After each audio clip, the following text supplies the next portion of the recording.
नमस्कार, प्रहार न्यूजलाइन मध्ये आपल्या सर्वांचं स्वागत करते।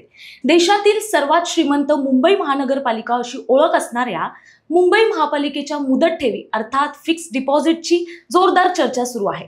मात्र सातत्याने या मुदत ठेवींमध्ये घट होत असल्याचं किंवा मोडल्या गेल्याचं विरोधकांकडून आरोप होत आहेत। या सर्व मुदत ठेवींची नेमकी काय स्थिती आहे? खरोखरच मुदत ठेवी मोडल्या का? मुदत ठेवी मोडण्याऐवजी वाढवल्या का गेल्या नाहीत? अशा अनेक प्रश्नांवर आज आपण चर्चा करणार आहोत। आपल्यासोबत आहेत महापालिकेचे मागील 22 वर्षांपासून वृत्त संकलन करणारे ज्येष्ठ महापालिका पत्रकार सचिन धांजी सर।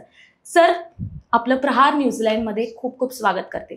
महापालिकेच्या मुदत ठेवींबद्दल विरोधकांकडून खूप आरोप केले जात आहेत, पण ही खरोखरच परिस्थिती आहे? विरोधकांकडून आरोप हे स्वाभाविक आहेत आणि विरोधक हा कायम विरोध करण्यासाठी असतो आणि बघा जेव्हा त्यांना माहीत असतं आपण विरोध करतोय पण वस्तुस्थिती काही वेगळी आहे तरी सुद्धा ते विरोध करतात। त्यामुळे त्यांना राजकीय अस्तित्व दाखवण्याकरता असतं। आणि मी एक उदाहरण देतो, मुदत ठेवी कशा वाढल्या किंवा कशा वाढत होत्या आणि कशा वाढू शकतात। तर जनरली काय असतं की आपला खर्च जर 100 रुपये आहे आणि तुमची आवक जर 50 रुपयेच आहेत, बरोबर, तर मग तुम्ही काय करतात की 50 रुपयांची जी आवक आहे तो 50 रुपये आणि 100 रुपयाचा खर्च याच्यामध्ये परत 50 रुपयाचा डिफरंट तयार होतो। आणि मग अगं मी जे डिफरंट तयार होतो मी सेव्ह कुठून करणार? पण माझी आवक 100 रुपये आहे आणि खर्च जर माझा 50 रुपये आहे तर वरचे 50 रुपये मी उचलून मी बँकेत सेव्ह करू शकतो। मुंबई महापालिकेच्या बाबतीत हेच घडलं पूर्वी। तर त्याचं असं व्हायचं की पूर्वी ऑक्ट्रॉय आणि याच्या माध्यमातून जो पैसा येत होता तो दैनंदिन खर्च भागवून उरलेला पैसा हा मुदत ठेव 100 असेल 50 असेल ते ठेवीमध्ये ठेवल्या जात होता। म्हणून हा मग ती त्याचे व्याज चक्रवाढ व्याज करत करत ती रक्कम वाढत होती। आता विरोधकांच्या आरोपांवरूनच मुदत ठेवी मोडल्या जातात। महापालिका आर्थिक दिवाळखोरीकडे चालली असं वाटतं? नाही, आर्थिक दिवाळखोरी म्हणजे तुम्ही काय म्हणाल? एकदमच आपण खूपच गैरगुजरी झालोय का? महापालिकेची सर्वच काही आर्थिक क्षमता संपली का? तर अशातला भाग नाही आहे। मुळात मी मुद्दाम येतोय तुमच्याकडे सांगायला की ज्या वेळेला 25 वर्ष सत्ता उपभोगणाऱ्या शिवसेनेने 2017च आपण घेतोय, मी मागे जात नाही आहे, तर 2017 पर्यंत यांनी प्रकल्प कामं ही फक्त 57,000 कोटींचीच होती, बरोबर। आणि ज्या वेळेला त्यांच्याकडे नंतर जेव्हा आपण बघतो तर ती जेव्हा 2021-22 मध्ये जेव्हा महापालिका विसर्जित होत होती सत्ता का, तेव्हा तो 87,000 म्हणजे 87,000 कोटींपर्यंत आहे। म्हणजे तुम्ही विचार करा की या 5 वर्षाच्या काळामध्ये 29,000 कोटींचीच फक्त यांना कामं करता आली। पण त्या तुलनेत जर प्रशासक आल्यापासून यांनी सर्वसाधारण 1,33,000 कोटींची कामं वाढवलीत आणि आज एकूण जी प्रकल्प कामं आहेत ती 2,33,000 कोटींची आहेत। तुम्ही विचार करा, म्हणजे सत्ता काळामध्ये यांना काहीच कामं करता आली नाही, यांनी कोणतीही प्रकल्प कामं घेतली नाही आहे आणि यांच्या काळामध्ये हा प्रकल्प खर्च खूप वाढला कारण प्रकल्पाची कामं घेतली। मुंबईकरांना आज विकासाची कामं दिसतात आहेत आणि ज्यावेळेला आपण विकासाची कामं जेव्हा आपण हातात घेतो त्यावेळेला त्याला पैसा खर्च होतो। आणि हे जे आता जे सत्ताधारी पक्ष इथे जे होते ते काय सांगतात की मुदत ठेवी मोडल्या, परंतु ते आपण ही गोष्ट विसरले की यांना सातत्याने यांनी फक्त कोणतीही विकास कामं केली नाहीत म्हणून तो मुदत ठेवीची संख्या वाढत होती, पण यांनी प्रकल्प कामं एवढी हातात घेतली आहे की आता ती पूर्णत्वास येतात आहेत आणि ते पूर्णत्वास येत असल्यामुळे त्यांचे त्या अंतिम देयके द्यायची वेळ आली आहे, त्यामुळे त्यांना पैसे द्यावे लागतात आहेत। आणि या सगळ्यातून याच्यात आणखी एक भाग तुम्हाला सांगतो की कंत्राटदारांची जी काही निविदा भरतात त्या निविदा भरताना अनामत रक्कम भरली जाते आणि ही अनामत रक्कम काम पूर्ण झाल्यावरती ती द्यावी लागते। ती आपण मुदत ठेवीमध्ये ठेवत होतो ती सुद्धा द्यावी लागली। दुसरी अजून एक सांगतोय, अजून महत्त्वाचं म्हणजे MMRDA, MSRDC, बेस्ट यांना जे अनुदान दिलं ते काय कुठून याची वेगळ्या ठिकाणाहून दिलं का? ते पण मुदत ठेवी मोडूनच द्यावं लागलं ना। त्यामुळे त्या तुलनेत जो आरोप होतोय की मुदत ठेवी खूप मोडतोय तसंच नाही आहे।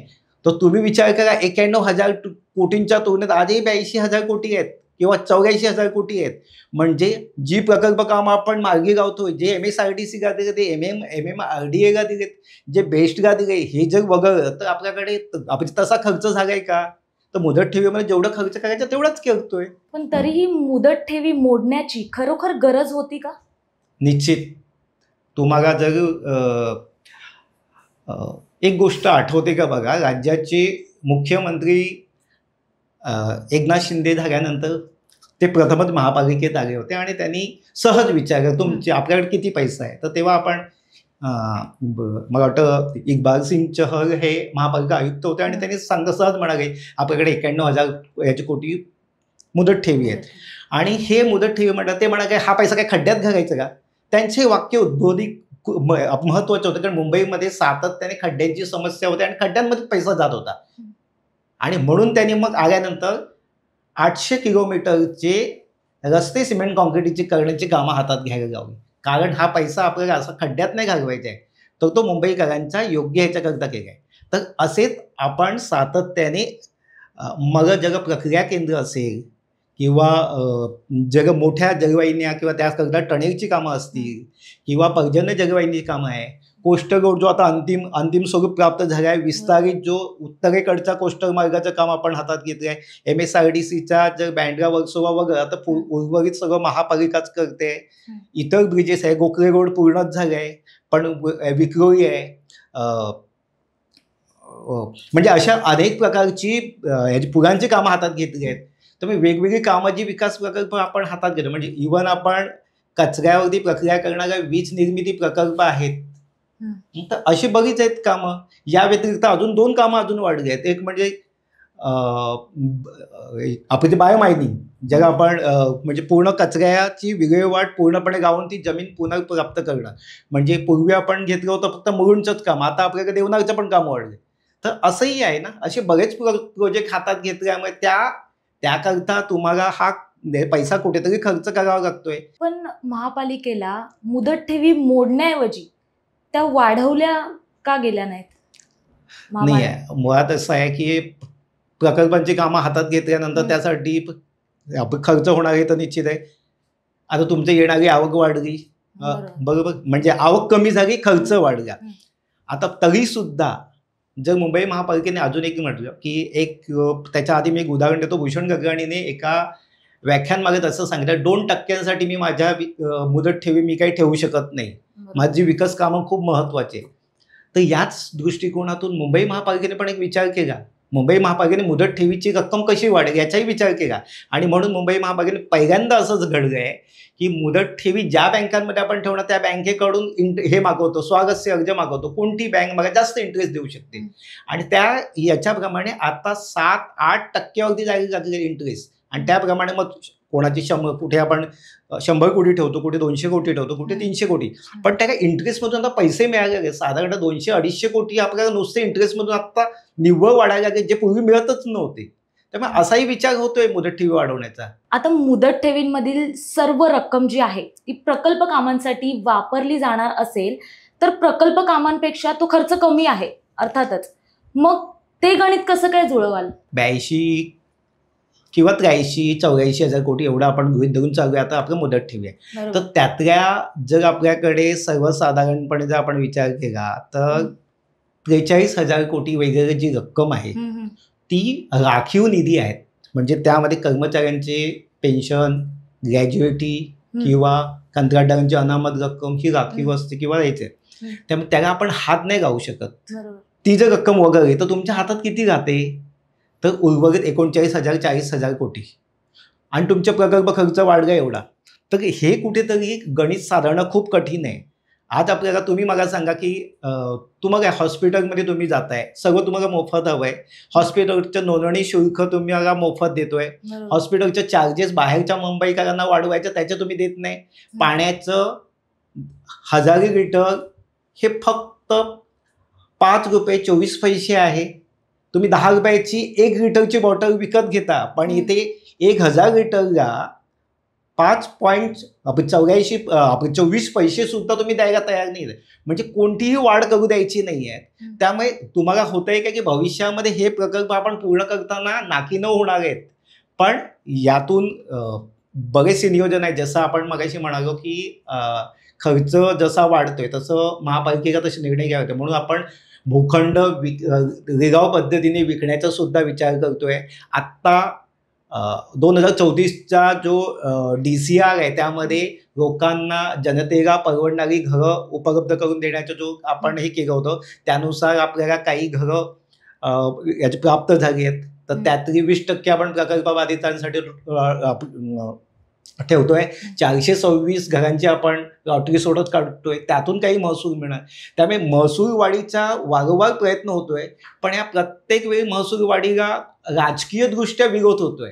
त्यामुळे हे प्रकल्प पूर्ण व्हायचे करू द्यायचे नाही किंवा त्यामध्ये खो घालायचा हा राजकीय विरोधकांकडून होतोय आणि मग मुदत ठेवी तोडल्या म्हणून त्याच्यावरती परत हे होतंय. तर या सगळ्या दृष्टिकोनातून एक आहे की महापालिका आपापल्या परीने खूप प्रयत्न करते, फक्त आपण त्याला सहकार्य करणं खूप गरजेचं आहे. आणि राजकीय पक्षांनी सुद्धा मला वाटतं की त्यांना जर सहकार्य केलं म्हणजे ठीक आहे, जनतेच्या खिशामध्ये थेट त्यांच्याशी संबंधित असे विषयांना तुम्ही नका समर्थन करू, पण जिथे बाबा विकासाच्या खिशात हात करून आपण जर तिजोरीत जर पैसा आणू शकत असू, कंत्राटदारांच्या बाबतीत एखादा निर्णय घेत असू किंवा सर्वसमावेशक एखादा निर्णय घेत असू, तर त्या ठिकाणी तरी सहकार्य करायला काहीच हरकत नाही. पाण्याचा दर वाढला म्हणून काय एवढं मुंबई करायला हे नाही ना, त्यामुळे पाण्याचे दर वाढायला काहीच हरकत नाही आहे, पण तेही तुम्ही वाढवू देत नाहीये. त्यामुळे अशा दृष्टिकोनातून विचार होणार आहे आणि तो कालांतराने प्रशासक आहेत तोपर्यंत हा महसूल 100% वाढेल असा मला विश्वास आहे. जेव्हा महापालिकेत नवीन सत्ता येईल कोणाची, त्यानंतर ते वाढीला कशी मंजुरी देतात, कसे निर्णय घेतात यावरती पुढचं अवलंबून आहे. कोणत्या मोठ्या प्रकल्पाला वारंवार मुदत ठेवीची गरज लागली आहे पालिकेला? नाही, कोणत्या म्हणून मी मगाशी म्हणालो की मुळात जे प्रकल्प आपण हाती घेतले आहेत आणि ते प्रकल्प अंतिम स्वरूपात येत आहे त्यांनाच. आता तुम्ही मला सांगा, आजपर्यंत तुम्ही रस्त्यांची कामं दर महिन्याला किती करत होता? 30 ते 40 किलोमीटर. याच्या पलीकडे तुम्ही कधी गेला होता का? आता तुम्ही 800 किलोमीटरची म्हणजे पहिल्या टप्प्यामध्ये 400 किलोमीटर, दुसऱ्या टप्प्यामध्ये 400 किलोमीटर. पहिल्या टप्प्यामध्ये शहर भागात वगळता तर पश्चिम उपनगर, पूर्व उपनगरातली कामं तर ऑलरेडी सुरूच होती, ज्याला आता अंतिम स्वरूप येत आहे. दुसऱ्या टप्प्यात तुम्ही शहर भागातली आणि परत दुसऱ्या टप्प्यात शहर म्हणजे टोटल पूर्ण शहर आणि परत उपनगरातली कामं घेतलीत. आणि ही सगळी कामं या ऑक्टोबर-डिसेंबरमध्ये अंतिम स्वरूप येणार आहेत. त्यामुळे तुमची किलोमीटर जो तुम्ही वर्षाला फक्त 30-40 किलोमीटर करत होता, तो तुम्हाला 200-300 किलोमीटरचे सिमेंट कॉन्क्रीटचे रस्ते होणार आहेत. आणि त्यामुळे तुम्ही सिमेंट कॉन्क्रीटचा खर्च जो आहे तो तुम्हाला कंत्राटदाराला देणं तुम्ही बांधील आहात, तुम्हाला तो पैसा द्यावाच लागणार आहे. याशिवाय STP म्हणजे मगजग प्रक्रिया केंद्र ज्यांची कामं 20-25% झाले, पण टप्पे निहाय त्यांना अमाऊंट द्यावीच लागणार ना, त्यामुळे ते तर पैसे आहेतच. त्यामुळे कचऱ्याच्या बाबतीत असेल, याच्या कचरा निर्मिती प्रकल्प असो किंवा दैनंदिन कचरा उचलण्याचा म्हणजे त्याची दैनंदिन कचरा आपण जो साफ केला जातो तो उचलून कचरा संकलन केंद्रावरती नेला जातो, तो कचरा संकलन केंद्रातून नेऊन डम्पिंग ग्राउंडवरती नेला जातो, तर या प्रक्रियेत सुद्धा पैसाच लागतो ना. त्यामुळे सगळ्या प्रकल्पांना कुठेतरी जेव्हा पैसा लागतो तेव्हा तो खर्च करण्याची वेळ येते. पालिकेकडे तुम्ही जसं बोललात की निधी आहे म्हणजे इतका कोटी निधी आहे किंवा विरोधकांचे आरोप झाले, पण पालिकेकडे इतका निधी असताना राखीव निधीचा वापर का करावा लागला? नाही, अद्यापही आपण राखीव निधीचा उपयोग केलेला नाहीये, कारण राखीव निधीला हात घालता येणार नाही, कारण तो फ्रीज केलेला आहे. कारण मी मगाशी म्हणालो त्याप्रमाणे कर्मचाऱ्यांची भविष्य निर्वाह, ग्रॅज्युएटी सगळ्या प्रकारच्या त्यामध्ये पैसा असल्यामुळे त्याला सध्या तरी नाही आहे. म्हणजे साधारणतः 42-43 हजार कोटी तर त्यासाठी राखीव आहेत. आपल्या हातात फक्त साधारणतः 39 ते 40 हजार कोटी आहे ज्याच्यामध्ये प्रकल्प कामं करणार होतं आत्ताच्या घडीला.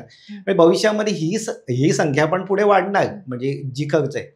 त्यामुळे राखीव निधीला हात घालण्या इतपत कधी वेळ नाही. फक्त हे विरोधकांकडून आणि विरोधकांच्या माध्यमातून कर्मचाऱ्यांमध्ये भीती निर्माण केली जाते की अशी जर कामं सुरू राहिली तर तुम्हाला पगार मिळणार नाही अशी, पण ती मला वाटत नाही आहे की तेवढी परिस्थिती येईल. कारण मी आजही इथे या दैनंदिन कामाचा एक भाग असतो आणि मी कायम समजून घेण्याचा प्रयत्न करत असतो. त्यावेळी मला कळतं कर्मचाऱ्यांच्या पगारावरती एवढा परिणाम आस्थापना खर्च जो नको तिथे होतोय. आता या दरम्यान एक महत्त्वाचा निर्णय घेतला आहे की महापालिकेच्या अधिकाऱ्यांना सरसकट जी वाहनाची सेवा होती त्याच्यात आपण कपात करतोय, कारण महत्त्वाचं आहे आणि ही खूप गरजेची गोष्ट आहे. ही आम्ही वारंवार सांगतही होतो की एखाद्या खालच्या अधिकाऱ्याला एखादी गाडी तुम्ही देताय आणि तो गाडी दुसरीकडे वापरतोय, ते प्रत्यक्ष गाडीचं सुख तुम्हाला मिळतच नाहीये, पण पैसा कॉन्ट्रॅक्टर घेतोय. तर असे कुठेतरी आर्थिक शिस्तीचा भाग आहे हा सगळा. त्यामुळे त्या आर्थिक शिस्तीच्या भागातून आपण काय ही काटछाट करणार आणि त्यातून आपण हे करतोय. पण राखीव निधीला मला वाटत नाही की आत्ता आपल्याला हात लावण्याची वेळ येईल, कारण तोपर्यंत आपला महसूल वाढीच्या वेगवेगळे स्रोत शोधले जातात आहेत, निर्माण केले जातात आहेत, त्यातून पैसा येणारच आहे. सध्या तो दिसत नाहीये कारण तो अदृश्य आहे. तर विरोधकांचेच हे आरोप आहेत की राखीव निधीचाच पैसा आता मुदत कुठेही- ठेवीच्या आहेत त्या वापरल्या जातात. कुठेही ज्या विरोधकांनी जाहीरपणे सांगावं, मी तर म्हणतो की प्रशासन त्याचे उत्तर द्यायला बांधील नाही. मी काय प्रशासनाची हे नाहीये, पण या संपूर्ण प्रक्रियेमध्ये असतो म्हणून आपण सांगू शकतो की राखीव निधीला अद्याप तरी हात घातलेला नाहीये आणि येत्या 2 वर्षात तरी तो घालण्याची शक्यता नाहीये. आणि या 2 वर्षामध्ये महसूल वाढीचे योग्य निर्णय होऊ शकतात. त्यामुळे त्याप्रमाणे महसूल वाढीचा निर्णय होऊ शकेल. आता आपण बघतो, आता हा नागरिकांकडून कदाचित हा प्रश्न असावा, पण पावसाळ्यात म्हणा किंवा इतर वेळेला पण खड्डे असतात, तर नागरिकांना तो त्रास सहन करावा लागतो. कुठेतरी असं त्यांना आशा असते की पालिकेने लवकरात लवकर काम करावं, पण ते होत नाही. 1 महिना लागतो, 2 महिने लागतात किंवा 6 महिने सुद्धा लागतात. मग त्यासाठी निधीचा वेळ का कमी होतो? नाही, कोणतीही निधीला कधी हे नसतो. शेवटी कंत्राटदार नियुक्तीबाबत जो निविदेचा जो भाग असतो तो विलंब झाला तर त्याला हे असतो. दुसरं म्हणजे तुम्ही खड्ड्यांच्या बाबतीत मी एक तुम्हाला उदाहरण देतो की खड्ड्यांच्या बद्दल पावसाळ्यात खड्ड्यांचा हा मुद्दा येतच असतो. तर खड्ड्यांच्या बाबतीत कसं असतं की आपल्याला पूर्वी ही समस्या खूप मोठी होती, पण तुम्ही स्वतःच एक अनुभवा की गेल्या 2 वर्षात तुम्हाला याच्यामध्ये किती बदल दिसून आलाय आणि कालांतराने यामध्ये अजून तुम्हाला बदल दिसून येईल. खड्ड्यांच्या बाबतीत जिथे डांबरी रस्ते आहेत जे जुने आहेत त्याच्यावरती तुम्हाला खड्डे दिसणार आहेत. हे तर हे तुम्हाला यंदा जी समस्या दिसली ती जास्तीत जास्त पुरांवरती दिसली आणि ती पुरं महापालिकेची नसून ती MSRDC MMRD यांच्या ताब्यात होती. आता ती ठीक आहे, आता ती MMRDची काही पुरं आपल्या महापालिकेच्या ताब्यामध्ये हस्तांतरित आहे. परंतु ही जी खड्ड्यांची समस्या म्हणूनच आपण सिमेंट कॉन्क्रीटची कामं हातात घेतली आहे आणि येत्या 2-3 वर्षामध्ये रस्त्यावरील मग ती 6 मीटरचा रस्ता असो किंवा याच्यावरची खड्ड्यांची समस्या पूर्णपणे निकालात निघेल. पण त्याला काही दिवस लागतील, कारण मुंबईकरांच्या मनात एक खड्ड्याने एक घर निर्माण केलेलं आहे खरं तर.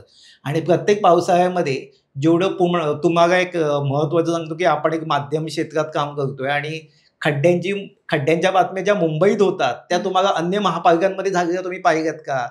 बघा, नागासोपारा असो, वसई विरार असो, डोंबिवली असो, कल्याण असो, तिथे खड्डे हे रस्त्यांवर चालायला म्हणजे चालण्यायोग्य पण नसतं, एवढे वाहन चालवू शकत नाही. पण मुंबईमध्ये छोटासा खड्डा झाला तर त्याची मोठी बातमी होते.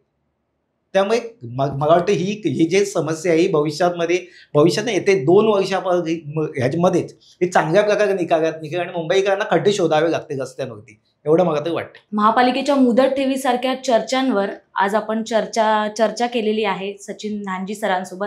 सर, तुमचं खूप खूप धन्यवाद या विषयांवर चर्चा केल्याबद्दल.